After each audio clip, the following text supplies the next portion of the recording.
नमस्कार। पॉलिटी का हमारा जो सेक्शनल टेस्ट हुआ था उसके डिस्कशन के पार्ट 2 वीडियो में आपका स्वागत है। और इस वीडियो में हम लोग 51 से लेकर के 100 क्वेश्चंस तक के एक्सप्लेनेशन को देखेंगे। आपके कोई मित्र मंडली में कोई अगर सदस्य अगर बीपीएससी की तैयारी कर रहे हैं तो इट्स हम्बल रिक्वेस्ट कि आप इस वीडियो को उनके साथ भी शेयर करेंगे। इससे हमारा भी थोड़ा मनोबल बढ़ता है। और अगर आप लोग पेन और कॉपी लेकर के बैठेंगे इस एक्सप्लेनेशन वीडियो को देखने के लिए तो ज़्यादा बेहतर होगा, ताकि जो भी काम की बातें आपको पता चल रही हैं उनको आप नोट डाउन कर सकें। ठीक है। डिस्कशन का सबसे अच्छा फायदा ये होता है ना कि डिस्कशन अपने आप में केवल 50 क्वेश्चंस नहीं होता है, बल्कि उसके इर्द गिर्द की भी कहानी आपको पता चलती है। तो हो सकता है अगली बार क्वेश्चन आपसे उस इर्द गिर्द के सेक्शन से पूछ दिया जाए। पहला क्वेश्चन देखिए क्या कहता है, निम्नलिखित में से क्या सही तरीके से मैच नहीं है। संघ बनाने का अधिकार देखिए आर्टिकल 12 में ये दिया ही हुआ है, आर्टिकल 19 में दिया ही हुआ है, पार्डन में। प्राण एवं दैहिक स्वतंत्रता का अधिकार आर्टिकल 21 में दिया ही हुआ है। ठीक है। मेनका गांधी जी का एक बहुत प्रसिद्ध इसमें वाद भी है, जिसमें कि प्राण एवं दैहिक स्वतंत्रता को भी मूल ढांचे के हिस्से के तौर पर माना गया।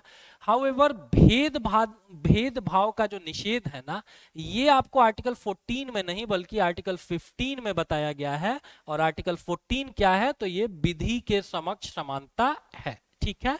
तो पूछाइए कि कौन सा मिसमैच्ड है, तो फिर इसका आंसर आपका ए होगा। किस संविधान संशोधन में पहली बार यह अनिवार्य बनाया गया कि राष्ट्रपति मंत्रिपरिषद की सलाह पर ही आपको काम करेगा? इसका सीधा और सपाट सा जवाब है 42वां संविधान संशोधन। इंदिरा गांधी जी क्या चाहती थी ना कि उनके पास अधिक से अधिक सत्ता रहे, केंद्रीकृत तरीके से वो रूल करना चाहती थी। और इसी कड़ी में 42वां संविधान संशोधन, जिसको कि अपने आप में मिनी कॉन्स्टिट्यूशन भी बोला जाता है, उसमें यह प्रावधान कर दिया गया कि भैया राष्ट्रपति जो है ना अंतोगत्वा मंत्रिपरिषद की सलाह से ही काम करेगा। तो इसका राइट आंसर ये होगा। हाउएवर आपको ये भी जानना चाहिए कि 42nd अमेंडमेंट में जो बहुत सारी एक्सट्रीम मेजर्स लिए गए थे, उनमें से बहुत को सुधारा गया है 44वें संशोधन के द्वारा। निम्नलिखित में से कौन सी विशेषताएं भारतीय संविधान की संघीय विशेषताएं नहीं है? Which of the following features are not the federal features of the Indian Constitution? Federal जो शब्द है ना, इसका मतलब होता है कि उस सरकार में, उस राज्य में आपको शक्ति की दो इकाइयां हैं। लेट से कि वो संघ सरकार हो सकती है, राज्य सरकार हो सकती है, या कोई अन्य भी सरकार हो सकती है। तो फेडरल मतलब ही होता है कि शक्तियों का विभाजन दो शक्ति के केंद्रों के मध्य। इनमें से कौन सी विशेषताएं संघीय विशेषताएं नहीं है? ठीक है। तो पहले आपको यही देख लेते हैं कि कौन कौन सी विशेषताएं संघीय विशेषताएं हैं। स्वतंत्र न्यायपालिका आपको संघीय विशेषता है, ताकि दोनों प्रकार की सरकारों के मध्य या दो से अधिक प्रकार की सरकारों के मध्य अगर शक्तियों के विभाजन को लेकर के कोई विवाद हो तो उस विवाद का निपटारा एक निष्पक्ष बॉडी कर सके, जो कि आपको न्यायपालिका है। संविधान की सर्वोच्चता, संविधान की सर्वोच्चता ऐसा देखिए ना, तो एक संविधान सर्वोच्च होना चाहिए जो बताए कि मेरे अंडर जो भी दो तीन प्रकार की तुम सरकारें काम कर रही हो, तुम्हारे लिए जो भी पावर एरियाज हैं वो सारे के सारे आपको वेल डिफाइंड हैं। तो संविधान भी होना चाहिए और ये सर्वोच्च भी होना चाहिए, ताकि शक्ति का कोई एक केंद्र शक्ति के दूसरे केंद्र की शक्तियों का प्राधिकार का हनन ना कर सके। द्विसदनीय विधानसभा वाली संसद, आपको पता ही है कि राज्यसभा क्या करती है ना कि संसद में आपको राज्यों के हितों का प्रकटीकरण करती है, राज्यों के हितों को प्रोटेक्ट करती है। तो ये तीनों चीजें आपको संघीय विशेषताएं हैं। हाउएवर एकल नागरिकता और अखिल भारतीय सेवाएं जो है ना, ये आपको स्ट्रॉन्ग केंद्र के तरफ लेकर के जाती हैं। ठीक है ना। भारत में एकल नागरिकता है, अमेरिका में राज्यों की अपनी नागरिकता भी होती है। अखिल भारतीय सेवाएं जिससे संबंधित एक्ट ईयर 1951 का है। भारत में ओवरऑल 3 अखिल भारतीय सेवाएं हैं, और सबसे आखिर की जो सेवा है वो भारतीय वन सेवा है, जिसको 1966 में राज्यसभा की अनुमति से संसद ने क्या किया है, ड्राफ्ट किया है। तो आंसर में आपको सिंपली 3 और 4 ढूंढना है, जो कि आपके डी में है। राइट। तो आंसर आपका डी होगा।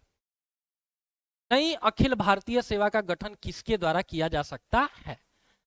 यूपीएससी के संकल्प द्वारा। यूपीएससी अंतिम रूप से लोगों के चयन की सिफारिश करती है। एक चीज ये जानेंगे, उनका चयन नहीं करती है, अंतिम रूप से चयन उनका यूपीएससी के द्वारा नहीं किया जाता है। ठीक है, तो यूपीएससी हटा देंगे, राष्ट्रपति के आदेश द्वारा इस ऑप्शन को भी हटा देंगे। आप लोग कंफ्यूज हो सकते हैं संसदीय अधिनियम के में और राज्यसभा के प्रस्ताव द्वारा। आप लोगों को ये तो पता होगा कि नई अखिल भारतीय सेवा के सृजन के लिए राज्यसभा को ऑथराइज किया गया है। हाउएवर एक चीज और भी जानिए कि जब इसका गठन किया जाएगा ना, तो राज्यसभा की अनुमति से ऐसा कोई काम संसद ही कर सकती है। राइट, तो राइट आंसर फिर आपका क्या हो जाएगा? राइट आंसर आपका ए हो जाएगा। ठीक है, अखिल भारतीय सेवाओं से संबंधित आर्टिकल भी दिमाग में रखेंगे, आर्टिकल 312 है। संघ लोक सेवा आयोग के अध्यक्ष और सदस्यों का कार्यकाल क्या होता है? बहुत सिंपल सा है, 6 वर्ष और 65 वर्ष की आयु, दोनों में से जो पहले हो। ठीक है, लेट से कि अगर आप 63 साल की आयु में अगर अध्यक्ष या सदस्य बनते हैं तो 2 साल में 65 में रिटायर कर जाइए, और 55 की एज पर अगर आपने संघ आयोग को ज्वाइन किया है तो 55 प्लस 6 61 एज में आप क्या कर जाइए? उस पद से हट जाइए। ठीक है, तो इसमें 65 साल की कहानी नहीं दी गई है, तो आपको फिर ईयर में से ही किसी सही को चुनना होगा, विच वुड बी 6 वर्ष। ध्यान रखेंगे, अगर कंप्लीट स्टेटमेंट बोला जाए तो वो क्या है? 6 वर्ष या 65 वर्ष की आयु, दोनों में से जो पहले हो। राष्ट्रपति के चुनाव में निम्नलिखित में से कौन मतदान करने के योग्य है? राज्यों के विधानसभा एवं विधान परिषद के निर्वाचित सदस्य, संसद के दोनों सदनों के निर्वाचित सदस्य, और दिल्ली तथा पुद्दुचेरी विधानसभा के निर्वाचित सदस्य। जानेंगे कि राष्ट्रपति के चुनाव, उसके निर्वाचन से संबंधित आर्टिकल 54 और निर्वाचन की विधि से संबंधित आर्टिकल 55 है। ठीक है, और यह भी ध्यान रखेंगे कि राष्ट्रपति के चुनाव में केवल निर्वाचित सदस्य ही पार्टिसिपेट करते हैं, और ये निर्वाचित सदस्य कहां कहां से हो सकते हैं? या तो आपको संसद के निर्वाचित सदस्य होंगे या विधानसभा के निर्वाचित सदस्य होंगे, और विधानसभा भी 2 तरीके की, एक राज्यों की विधानसभा और दूसरा यूनियन टेरिटरीज की विधानसभा। ठीक है, तो अब देखिए विधानसभा तो यहां ठीक लिखा हुआ है, लेकिन विधान परिषद के कारण ये ए ऑप्शन को 1 वाले को आपको काट देना है। संसद के दोनों सदस्यों के निर्वाचित सदस्य लिखा हुआ है, ठीक स्टेटमेंट है। दिल्ली और पुद्दुचेरी जो कि आपको क्या है? यूटी है, लेकिन वहां पर भी विधानसभा है, तो उसके भी निर्वाचित सदस्य। तो फिर राइट आंसर इसका क्या हो जाएगा? 2 और 3, right answer would B D. निम्नलिखित में से कौन सा जोड़ा सुमेलित है? 39A में सही में बोला गया है कि equal justice and free legal aid, A है, इसका मतलब कोई अमेंडमेंट होगा। आर्टिकल 40 पता ही आप लोगों को कि फॉर्मेशन ऑफ ग्राम पंचायत की बात करता है। गांधी जी के आपको परामर्श से इस चीज को ऐड किया गया था। हाउएवर जो अंबेडकर साहब थे वो ग्राम पंचायतों के कोई बहुत समर्थक नहीं थे। उनका मानना था कि जैसे जैसे देश में शहरी संस्कृति का विकास होगा वैसे वैसे जातिगत पूर्वाग्रह कम होंगे, जो कि गांव में ज्यादा देखने को मिलते हैं। तो ग्राम पंचायत डाले गए हैं गांधी जी के ही आपको परामर्श से, ये भी सही है।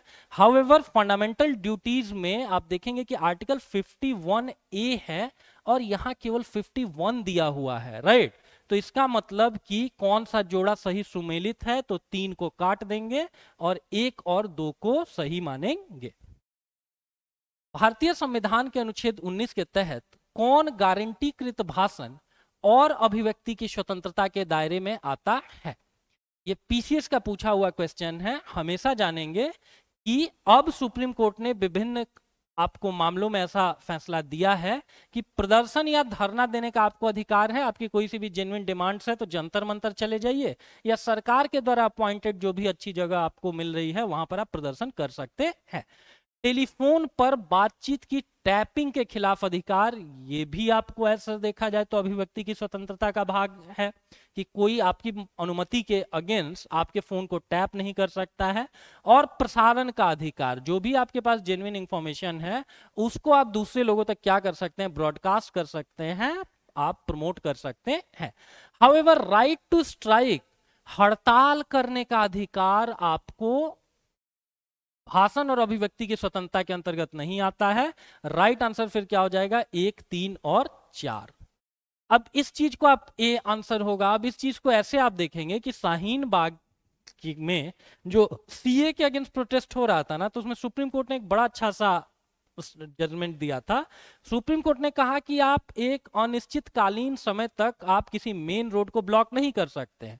अगर आपका जो भी अधिकार है विरोध करने का, तो उसी रोड पे जो भी आदमी जेन्युइनली अपनी रोजी रोटी कमाने के लिए जा रहा है उसका भी अधिकार है उस रोड पर चलना।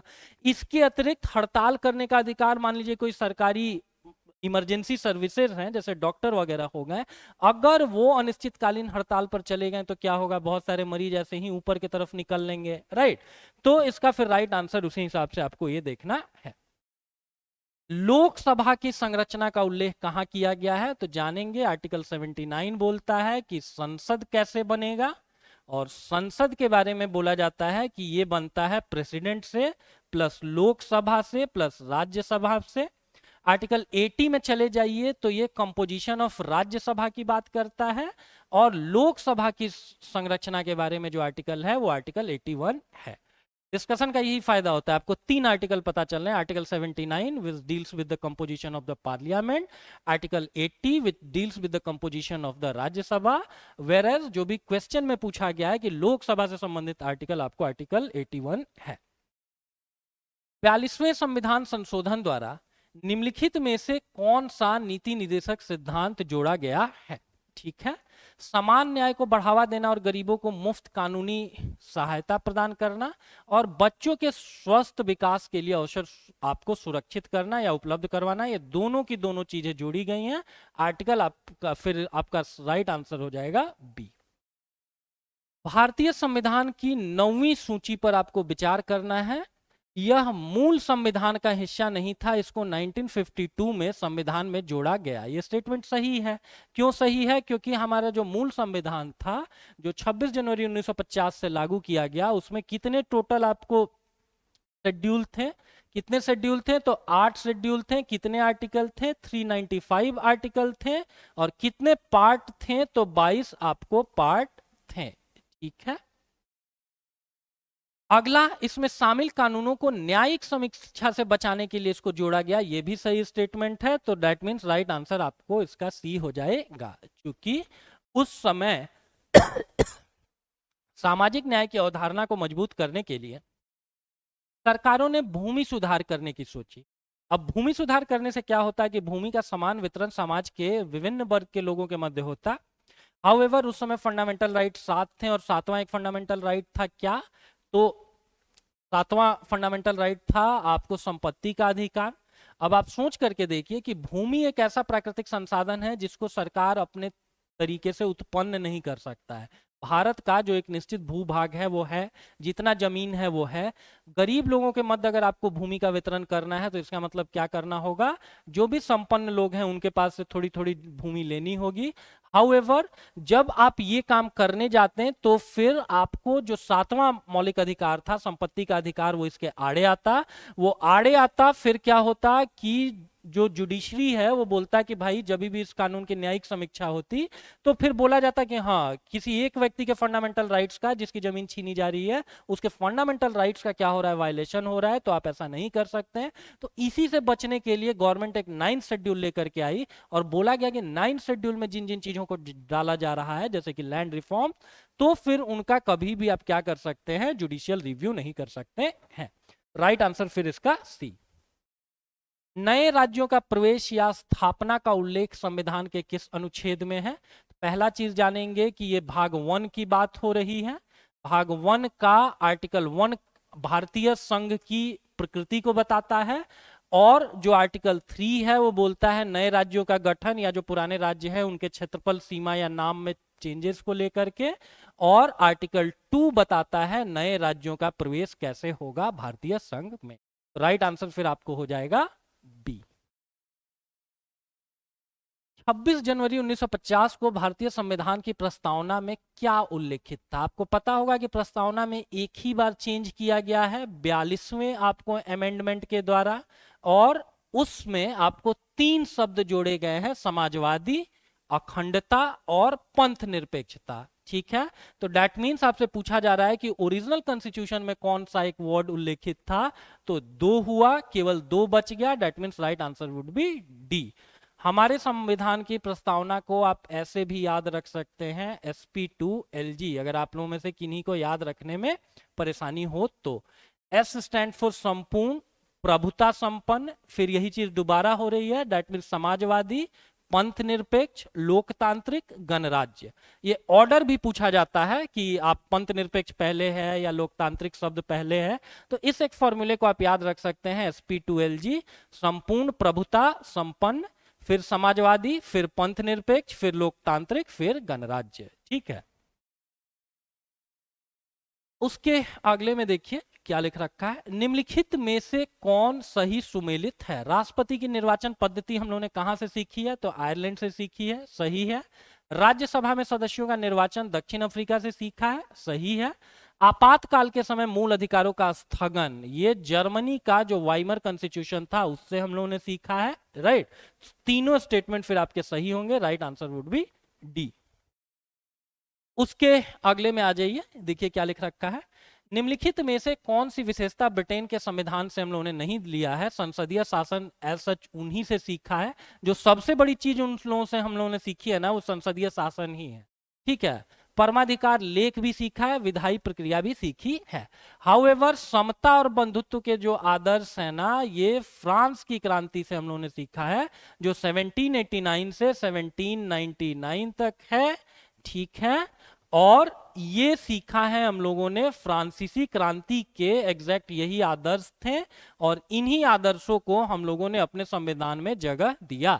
हिस्ट्री का भी एक फैक्ट जानेंगे, फ्रांसीसी जो फ्रेंच रिवॉल्यूशन है वो कब से कब तक, तो 1789 से लेकर के 1799 तक ये चला है। एक ईयर पूछे तो 1789। ठीक है, तो दैट मीन्स इसका फिर राइट आंसर क्या हो जाएगा, ए हो जाएगा। भारतीय संविधान में समवर्ती सूची कहां से लिया गया है। The concurrent list in the Indian Constitution has been taken from the Constitution of which country? Concurrent list आपसे बोला जाए या joint sitting बोला जाए, joint sitting का आर्टिकल कौन सा है, संयुक्त बैठक संसद के दोनों सदनों की, आर्टिकल 108 है। ये दोनों चीजें हम लोगों ने सीखी हुई हैं ऑस्ट्रेलिया से, आंसर फिर डी होगा। भारतीय संविधान में किसकी परिकल्पना शोषण के विरुद्ध अधिकार के रूप में की गई है। इसमें से किस चीज को, किस दो आर्टिकल्स को एज सच बोला गया है शोषण के विरुद्ध अधिकार वाले पार्ट में लिस्ट किया गया है, तो मानव तस्करी एवं बलात् श्रम पर रोक, ये आर्टिकल 23 है। कारखानों में बच्चों के काम करने पर रोक, ये आर्टिकल 24 है। और यही चीजें दो आर्टिकल डाले गए हैं शोषण के विरुद्ध अधिकार में। गिरफ्तारी और हिरासत से सुरक्षा एज सच आर्टिकल 22 है, जो स्वतंत्रता के अधिकार के अंतर्गत आता है, न कि शोषण के विरुद्ध अधिकार के अंतर्गत आता है। तो शोषण के विरुद्ध अधिकार मतलब 1 और 3 आपको आंसर देखना है, right answer would be C. 1976 में भारतीय संविधान की प्रस्तावना में निम्नलिखित में से कौन सा शब्द जोड़ा गया। समाजवादी, स्वतंत्रता, अखंडता और पंथ निरपेक्षता। स्वतंत्रता को कट कर देंगे, अभी हम लोगों ने बात किया था कि समाजवादी, अखंडता और पंथ निरपेक्ष ये तीनों शब्द जोड़े गए। समाजवाद को जोड़ने का ये रीजन है कि आपातकाल के दिनों में बहुत सारी पॉलिटिकल पार्टियां खिलाफत कर रही थी आपको इंदिरा गांधी जी की। हाउएवर कुछ सोशलिस्ट पार्टियां या मार्क्सिस्ट पार्टियां कह लीजिए उनको, वो लोग सपोर्ट कर रही थी और उन्हीं के इन्फ्लुएंस में आकर के समाजवादी शब्द डाला गया। अखंडता इसलिए डाला गया क्योंकि इंदिरा गांधी जी का कहना था कि बहुत सारी राष्ट्र विरोधी ताकतें इस देश में एक्टिव हैं, उनको हराने के लिए ये शब्द हमको डालने की जरूरत है। ठीक है, और समाजवादी और पंथ निरपेक्षता आपको सोशलिस्ट पार्टियों के इन्फ्लुएंस में डाला गया। तो आंसर में आपको 1, 3 और 4 ढूंढ लेना है, विच वुड बी डी। निम्नलिखित में से कौन सा मौलिक कर्तव्य का हिस्सा है। हमारी संस्कृति की गौरवशाली परंपरा का महत्व समझे नागरिक और उसका परिरक्षण करें, ये सही है। सार्वजनिक संपत्ति के विकास में योगदान दे और उसे सुरक्षित रखे। सार्वजनिक संपत्ति के सुरक्षित रखने की तो बात कही गई है, लेकिन उसको डेवलप करने की बात नहीं की गई है, दैट मीन्स 2 गलत। संविधान का पालन करे, ठीक है, ये बात की गई है, लेकिन ये नहीं कहा गया है कि चुनाव में मैंडेटरी है आदमी के लिए वोट करना। हाउएवर इस चीज के ऊपर अब संविधान विशेषज्ञों का मानना है कि चुनाव में कंपलसरी वोटिंग को भी एक मौलिक कर्तव्य बना देना चाहिए। वेस्टर्न कंट्रीज में 90-95% तक वोटिंग होता है, जबकि भारत में यूजुअली देखेंगे कि अच्छे अच्छे शिक्षित राज्यों में भी वोटिंग परसेंटेज 60 से 70% के बीच है। तो न सिर्फ आप क्वेश्चन यहां पर लगाएंगे, बल्कि आपका अभी किसी फेज में अगर इलेक्शन आपके यहां बचा हुआ है तो वहां जाकर के वोट भी करेंगे, ठीक है। हाउएवर ये कहीं पे भी मौलिक कर्तव्यों में नहीं रखा गया है, ठीक है। बोला गया कि संविधान का पालन करे और उसके आदर्शों, उसकी संस्थाओं का भी सम्मान करे, ठीक है। तो 2 और 3 को काटिए, केवल 1 बच गया, तो दैट मीन्स राइट आंसर फिर आपके लिए ए होगा। 6 से 14 वर्ष तक की उम्र के अपने बच्चों को शिक्षा के अवसर उपलब्ध कराना, यह कर्तव्य किस संशोधन के द्वारा जोड़ा गया है? तो आपको पता होना चाहिए कि स्वर्ण सिंह समिति के रिकमेंडेशन के आधार पर ही क्या किया गया, मौलिक कर्तव्यों को जोड़ा गया। हाउएवर आपको 42वें संविधान संशोधन के द्वारा 10 मौलिक कर्तव्य जोड़े गए, और ये जिस मौलिक कर्तव्य की बात की जा रही है 6 से 14 वर्ष तक की उम्र के बच्चों को शिक्षा के अवसर उपलब्ध कराना, ये 11वां मौलिक कर्तव्य 86वें संविधान संशोधन के द्वारा सन 2002 में माननीय पंडित अटल बिहारी वाजपेयी साहब की एनडीए सरकार ने जोड़ा था। तो राइट आंसर फिर क्या होगा, सी। संविधान के भाग 3 अनुच्छेद 12 में राज्य शब्द को परिभाषित किया गया है। इसके अनुसार राज्य में क्या क्या शामिल है? आर्टिकल 12 आपको यहां से पता चल रहा है, उसमें राज्य शब्द को डिफाइन किया गया है और बोला गया है कि राज्य मतलब 5 प्रकार की संस्थाएं होंगी, ठीक है। पहला तो जानेंगे कि सरकारों का कोई सा भी स्वरूप। अब इस देश में त्रिस्तरीय सरकारें हैं, इसका मतलब केंद्र सरकार भी, राज्य सरकार भी और स्थानीय सरकार भी,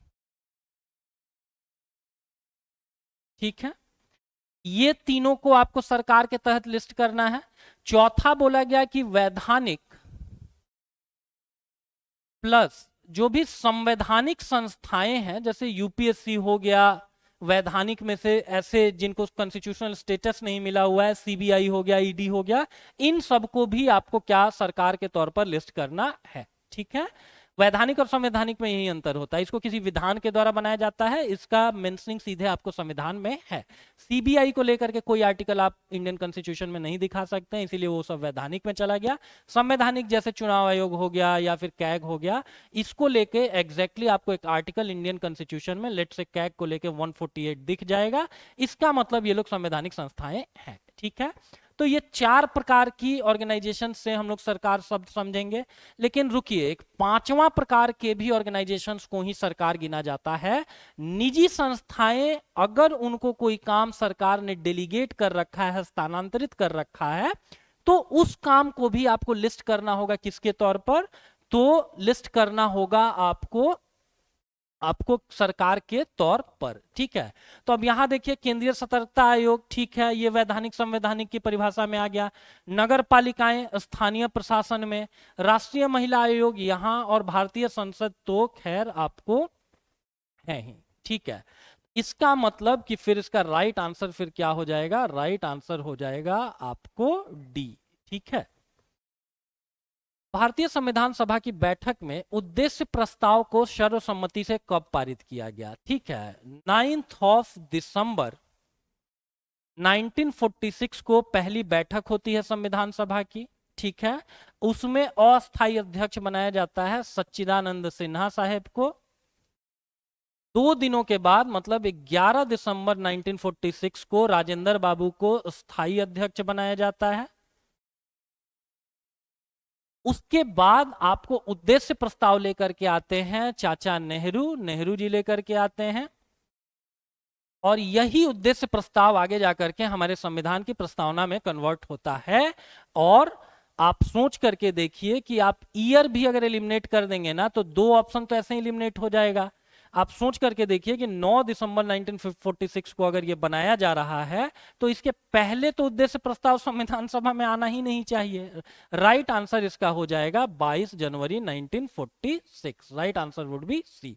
ये इंपॉर्टेंट क्वेश्चन है, अपनी कॉपी वगैरह में मार्क कर लेंगे तो बेहतर होगा। संविधान सभा में मौलिक अधिकारों, अल्पसंख्यकों, आदिवासियों और बहिष्कृत क्षेत्रों पर सलाहकार समिति के अध्यक्ष कौन थे? Whether it was Jawaharlal Nehru साहब या सरदार पटेल या के एम मुंशी या doctor Bhimrao Ambedkar? Right answer फिर होगा सरदार पटेल। मौलिक अधिकारों, अल्पसंख्यकों, आदिवासियों और बहिष्कृत क्षेत्रों पर सलाहकार समिति के अध्यक्ष आपको सरदार पटेल थे। इसकी भी एक बड़ी इंटरेस्टिंग स्टोरी है। 1931 का कांग्रेस का जो वार्षिक सत्र है वो हुआ था कराची में। इसकी अध्यक्षता की गई थी सरदार वल्लभ भाई पटेल साहब के द्वारा, और महिलाओं के अधिकारों के ऊपर या मौलिक अधिकारों के ऊपर उसी सत्र में चर्चा की गई थी। वहां पर अध्यक्षता की गई थी सरदार वल्लभ भाई पटेल साहब के द्वारा, जिनको कि भारत का बिस्मार्क या लौह पुरुष बोला जाता है, ठीक है ना। तो और एक तरीके से देखिए तो इस चीज के भी चांसेस बहुत मेजर थे कि ये भारत के पहले प्रधानमंत्री हो सकते थे, ठीक है। तो अगर इस व्यक्ति की अध्यक्षता में अगर ऐसा कोई सत्र का आयोजन किया गया हो जहां इन सारे टॉपिक्स के ऊपर बड़े डिटेल तरीके से डिस्कशन हुआ हो, तो जब संविधान सभा बनी तो इन्हीं को फाइनली वो काम अलॉट कर दिया गया। आंसर फिर बी होगा। न्यायिक समीक्षा की अवधारणा हम लोगों ने कहां से लिया हुआ है? तो ये बहुत आसान सा क्वेश्चन है। जुडिशियल रिव्यू हम लोगों ने अमेरिका से सीखा है, और इंडिया में भगवती साहिब जैसे जजेस को इस चीज में पायोनियर माना जाता है, ठीक है। तो 75 का फिर आंसर ए होगा। 76 नंबर क्वेश्चन को देखेंगे। इसमें बताया गया कि मौलिक अधिकार स्वचालित रूप से लागू होते हैं। आर्टिकल 32 और 226 के तहत क्रमशः सुप्रीम कोर्ट और हाई कोर्ट इनके क्रियान्वयन के लिए आपको क्या होते हैं? रिस्पॉन्सिबल होते हैं। वहीं डीपीएसपी को क्या करना होता है? कानून की आवश्यकता होती है। सही बात है, ठीक है। भारत में लोक कल्याणकारी राज्य की अवधारणा के लिए आपको डीपीएसपी को आपको सैद्धांतिक आधार बनाया गया है। हाउएवर जितनी अच्छी अच्छी बातें कही गई हैं उन सारी बातों का इंप्लीमेंटेशन हो नहीं पाता है। कहीं पर ह्यूमन रिसोर्स कम पड़ता है, कहीं पर आर्थिक संसाधन कम पड़ते हैं, तो उन्हीं डीपीएसपी को जिनको सरकार जरूरी समझती है कानून बना करके उनका क्रियान्वयन करती है। मौलिक अधिकार सकारात्मक प्रकृति के होते हैं जबकि डीपीएसपी नकारात्मक प्रकृति के होते हैं। बिल्कुल नहीं, जस्ट उल्टा लिख रखा है। कभी कभी ऐसे आपको फंसाया जाएगा। मौलिक अधिकार नकारात्मक मतलब सरकारों को या व्यक्तियों को अन्य व्यक्तियों के अधिकारों के हनन से रोकती हैं, और वहीं सकारात्मक आपको डीपीएसपी होते हैं जो सरकारों को लोगों के जल कल्याण के लिए बहुत सारी अच्छी अच्छी सकारात्मक काम करने की प्रेरणा देते हैं। क्वेश्चन में पूछ रखा है कि इनमें से कौन कौन से ट्रू हैं, तो इसका मतलब पहला तो ट्रू है, दूसरा ट्रू नहीं है। राइट आंसर वुड बी ए। भारत और अमेरिका की संघीय व्यवस्था में कौन सी विशेषता पाई जाती है? एकल नागरिकता भारत में मिलता है, यूएसए में दोहरी नागरिकता मिलती है, तो इसको काट देंगे। स्वतंत्र न्यायपालिका, जितनी अमेरिका की न्यायपालिका स्वतंत्र है ना उतनी भारत की स्वतंत्र नहीं है। बोला ही जाता है कि अमेरिका में आपको न्यायपालिका ज्यादा स्वतंत्र है, ज्यादा सर्वोच्च है। ब्रिटेन में चले जाइए तो वहां पर क्या देखने को मिलता है? संसद सर्वोच्च है। जबकि भारत आपको न्यायपालिका और संसद के मध्य एक उचित संतुलन पर आपको टिका हुआ है, तो डेट मीन स्वतंत्र न्यायपालिका भी आपको वहीं पर देखने को मिलेगा। हाउएवर संविधान की व्याख्या के लिए संघीय सर्वोच्च न्यायालय, ये इसका राइट आंसर होगा। Right answer would be C, ठीक है। बिहार के संदर्भ में राज्यसभा में कितनी सीटें हैं? विधान परिषद, लोकसभा, विधान सभा में कितनी सीटें हैं? ये सारा क्वेश्चन पूछा गया है। बड़ा आसान सा क्वेश्चन है। राज्यसभा में आपको 16 सीटें हैं, लोकसभा की 40 सीटें हैं, विधानसभा में आपको सीटें फिर कितनी है? 243 है, और विधान परिषद में आपको फिर कितनी सीटें हैं? 75 है। इस हिसाब से अरेंज करेंगे आपको इसका आंसर मिल जाएगा। जैसे राज्यसभा में 40 तो आंसर आपको राज्यसभा में 16 तो आंसर आपका सी से शुरू होना चाहिए। इसका मतलब इन दोनों को काट देंगे। कई बार एलिमिनेशन से भी क्वेश्चन बनाया जाता है, हालांकि ये आसान क्वेश्चन है, लेकिन अन्य क्वेश्चन में ऐसा हो सकता है कि सारे के सारे आंसर्स आपको न आते हों, ठीक है। तो पहले वाले में हम देखेंगे कि सी है, विधान परिषद में ए है, तो ये आप देखेंगे बी वाले ऑप्शन में ऐसा देखने को मिल रहा है। Right answer would be B. कौन सा विषय समवर्ती सूची में शामिल है? तो शिक्षा को आपको अन्य 4 विषय वस्तुओं के साथ टोटल 5 चीजों को 42वें संविधान संशोधन के द्वारा आपको समवर्ती सूची में डाल दिया गया, ताकि उसके ऊपर इंदिरा गांधी जी का भी थोड़ा उसके ऊपर अधिकार हो सके। शिक्षा के साथ साथ न्याय प्रशासन था, वन थे। ऐसी ऐसी चीजों को आपको समवर्ती सूची में डाल दिया गया। हाउएवर पुलिस और कृषि के बारे में देखेंगे तो ये राज्य सूची में आते हैं। बिहार पुलिस, इसका मतलब उससे यूपी के लोगों का कुछ लेना देना नहीं है। योगी आदित्यनाथ साहब बिहार पुलिस को कंट्रोल नहीं करते हैं, ना ही उसमें रिक्रूटमेंट कब होगा कब नहीं होगा ये नरेंद्र मोदी साहब डिसाइड करते हैं। ये सारी चीजें डिसाइड करते हैं नीतीश कुमार साहब। दैट मीन्स उसके ऊपर राज्य सरकार का आपको आधिपत्य है। समवर्ती पूछा है तो राइट आंसर फिर सी होगा।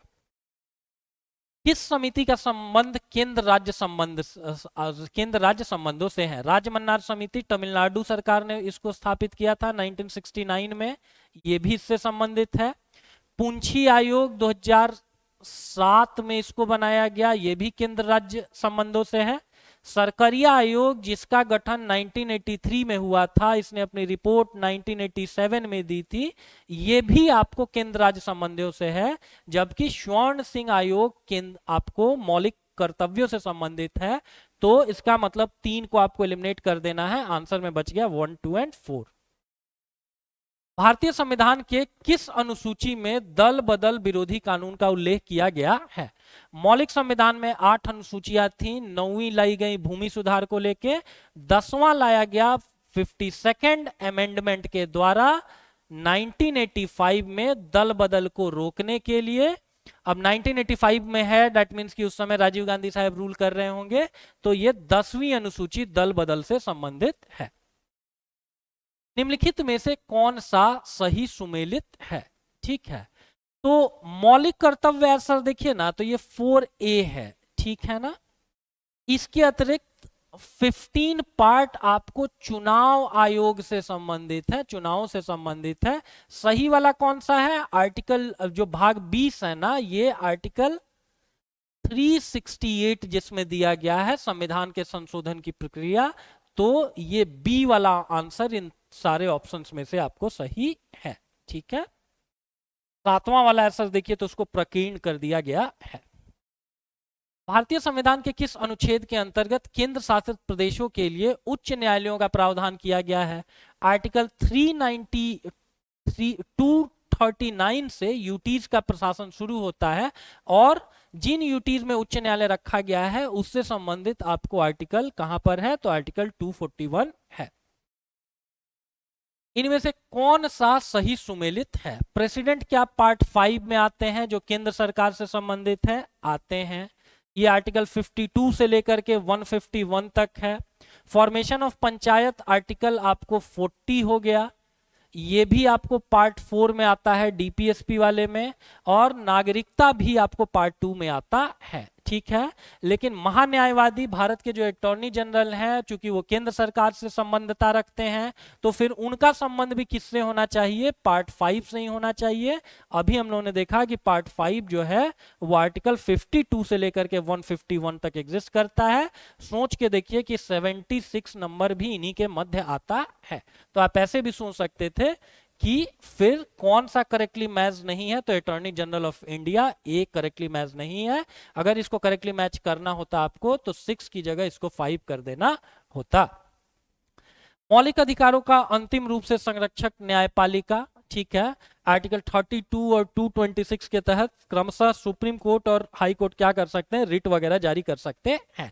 उसमें भी जो सुप्रीम कोर्ट है वो केवल मौलिक अधिकारों के संरक्षण के लिए रिट जारी कर सकती है, जबकि अन्य मामलों में ऐसा करने के लिए हाई कोर्ट ऑथराइज्ड है, ठीक है। तो राइट आंसर फिर सी। व्यक्तिगत स्वतंत्रता के लिए सुरक्षा हेतु दायर की जाने वाली रिट कौन सी है? 5 प्रकार की रिटें होती हैं। व्यक्तिगत स्वतंत्रता मतलब नाम से स्पष्ट है, बंदी प्रत्यक्षीकरण। अगर किसी व्यक्ति को बंदी बना लिया गया है तो उसको 24 घंटे के अंदर अंदर जो भी निकटवर्ती आपको मजिस्ट्रेट है उसके सामने प्रस्तुत करना है। नाम से भी लग रहा है कि किसी व्यक्ति को अगर बंधक बना करके रखा गया है तो उसके गुण दोष, उसके क्राइम की सबकी जांच हो जाएगी मजिस्ट्रेट के सामने, और ये तभी होगा जब उस बंदी बनाए गए व्यक्ति को प्रत्यक्ष रूप से आप लेकर के आएंगे मजिस्ट्रेट के सामने। भारतीय संविधान में आपको समानता का अधिकार कहां पर उल्लेखित है? Right to equality is mentioned in Indian constitution. कहां पर? तो दैट मींस कि ये डीपीएसपी की बात नहीं हो रही है, ये बात हो रही है फंडामेंटल राइट्स की। डीपीएसपी आपको 4 कट जाएगा, 5 केंद्र सरकार कट जाएगा, भाग 2 नागरिकता कट जाएगा, भाग 3 में आपको समानता का अधिकार बताया गया है। उसमें भी किस आर्टिकल से किस आर्टिकल तक, तो आर्टिकल 14 से लेकर के आर्टिकल 18 तक। भारत के कैग को उसके पद से जिस ढंग और जिस आधार पर हटाया जा सकता है वो किसके इक्विवेलेंट है, तो जिस तरीके से उच्च न्यायालय के न्यायाधीश को हटाया जा सकता है सेम वही प्रक्रिया आपको अपनाई जाती है कैग के ऊपर। और कैग से संबंधित आर्टिकल कौन सा है, तो आर्टिकल 148 है। और केंद्र और राज्य सरकार दोनों के लेखाओं की जांच के लिए एक ही बॉडी है, वो है आपको कैग। और इसीलिए बाबा साहेब भीमराव अंबेडकर साहब का एक स्टेटमेंट है कि भारतीय संघ के अंतर्गत संभवतः ये कैग का पोस्ट सबसे ज्यादा इंपॉर्टेंट है, क्योंकि ये क्या काम करेंगे, वित्तीय अनियमितताओं को रोकेंगे। क्षेत्रीय परिषद, जोनल काउंसिल्स या रीजनल काउंसिल्स को स्टैब्लिश किया गया है किसके द्वारा, आर्टिकल 249 किससे संबंधित है, तो राज्य सूची से संबंधित विषयों पर नियम अगर बनाता है संसद तो उससे संबंधित। आर्टिकल 263 किससे संबंधित है, तो अंतरराज्यीय परिषद से संबंधित है, ठीक है, interstate council. However regional council राज्य पुनर्गठन अधिनियम के द्वारा आपको प्रशासित किया जाता है। राइट आंसर वुड बी ए।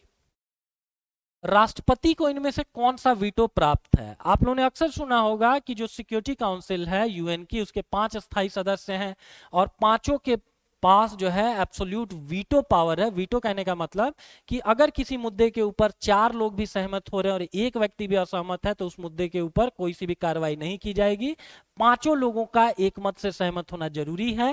ठीक वैसे ही भारत के राष्ट्रपति के पास एब्सोल्यूट वीटो है, सस्पेंसिव वीटो है, पॉकेट वीटो है, लेकिन क्वालिफाइड वीटो नहीं है। पॉकेट वीटो मतलब कोई सा भी बिल विल आएगा हम पॉकेट में डाल करके बैठ जाएंगे कि अच्छा देखते हैं, करते हैं, सोचते हैं, ठीक है ना। तो फिर इसका राइट आंसर फिर क्या हो जाएगा, 3 को आप हटा दीजिए, 1, 2 और 4 ढूंढ लीजिए, राइट आंसर फिर इसका हो जाएगा डी। संविधान में मौलिक कर्तव्यों का समावेशन किसकी सिफारिश पर किया गया, तो स्वर्ण सिंह समिति थी, इसने 8 मौलिक कर्तव्यों को इंक्लूड करने की सिफारिश की। इंदिरा गांधी जी कहां मानने वाली थी, उन्होंने बोला तुम 8 का सिफारिश करो हम 10 लागू करेंगे, और ओवरऑल 42nd अमेंडमेंट के थ्रू 10 आपको ऐसे मौलिक कर्तव्य डाले गए। इस क्वेश्चन को देखेंगे, आर्टिकल 83 किससे संबंधित है, तो 83 संबंधित है आपको संसद के सदनों की अवधि से संबंधित, राइट। तो दैट मींस इनिशियल जो आपका आंसर होगा उसमें बी होना चाहिए, इसको काट देंगे, ठीक है। अनुच्छेद 172 किससे संबंधित है, ठीक वैसा ही राज्य विधान मंडलों की अवधि से संबंधित है। तो दैट मींस आपको आंसर शुरू होना चाहिए बी से शुरू हो फिर सी पे आए, राइट आंसर वुड बी ए। बचे हुए 2 चीजों को भी आप देख लेंगे, जैसे आर्टिकल 85 किसकी बात करता है, तो संसद के सत्र, सत्रावसान और विघटन की बात करता है। नारी शक्ति वंदन अधिनियम 2023, इसके अंतर्गत क्या किया गया कि महिलाओं को 1/3 रिजर्वेशन दिया गया, और फर्दर इस 1/3 का भी 1/3 SC/ST कम्युनिटी की महिलाओं के लिए रिजर्व होगा। और जिस दिन ये लागू किया गया उस दिन नरेंद्र भाई मोदी साहब, भारत के माननीय प्रधानमंत्री ने अपने सारे सोशल मीडिया अकाउंट्स को 7 महिलाओं को ऑपरेट करने के लिए दे दिया था। संवैधानिक संशोधन अधिनियम 106 है। सहकारी समिति, इससे संबंधित आपको अमेंडमेंट एक्ट है 97, और किस सूची के अंतर्गत इसको रखा गया है, तो राज्य सूची के अंतर्गत इसको रखा गया है। किसे मतदान हेतु लोकसभा में प्रस्तुत किए जाने के पहले लोक लेखा समिति का अनुमोदन मिलना चाहिए, तो अतिरेक जो अनुदान होता है ना, उसको अगर लोकसभा में आपको प्रस्तुत करना है तो उसके पहले लोक लेखा समिति के सामने उसका औचित्य आपको सिद्ध करना होगा कि क्यों आपको पैसा चाहिए। ओवर द टॉप प्लेटफॉर्म पर आपको कौन कौन से कानून लागू होते हैं, तो भारतीय दंड संहिता 1860 लागू होता है, कुछ गड़बड़ कंटेंट आप नहीं डाल सकते हैं।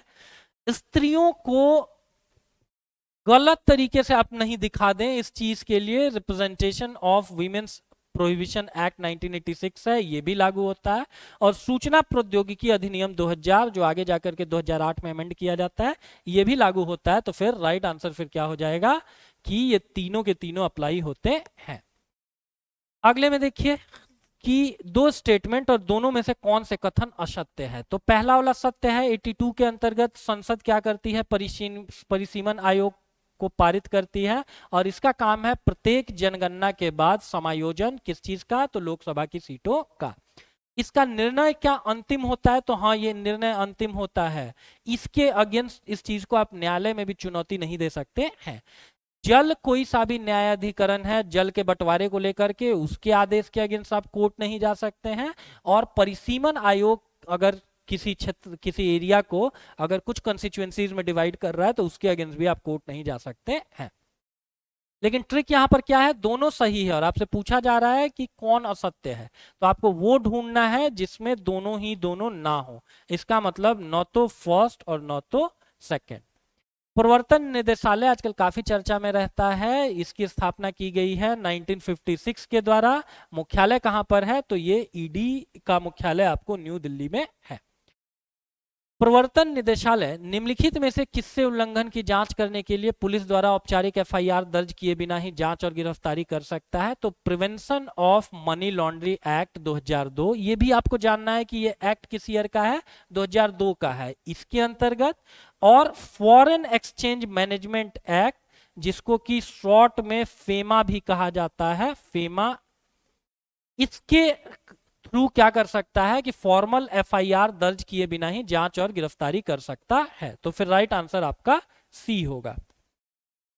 Central bureau of investigation CBI आपको निम्नलिखित में से किस मंत्रालय के अंतर्गत आता है, तो ये आता है ministry of personal pension and public grievances, UPSC भी इसी के अंडर आता है।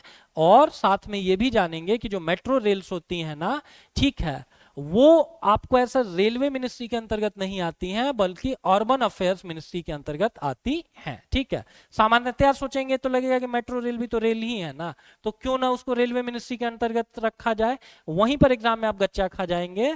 आपको ये समझना है कि जो मेट्रो रेल है वो हमारे आपके गांव में नहीं चलती हैं बल्कि अल्ट्रा अर्बन एरियाज में चलती हैं, इसीलिए उसको अर्बन अफेयर्स के अंतर्गत रखा गया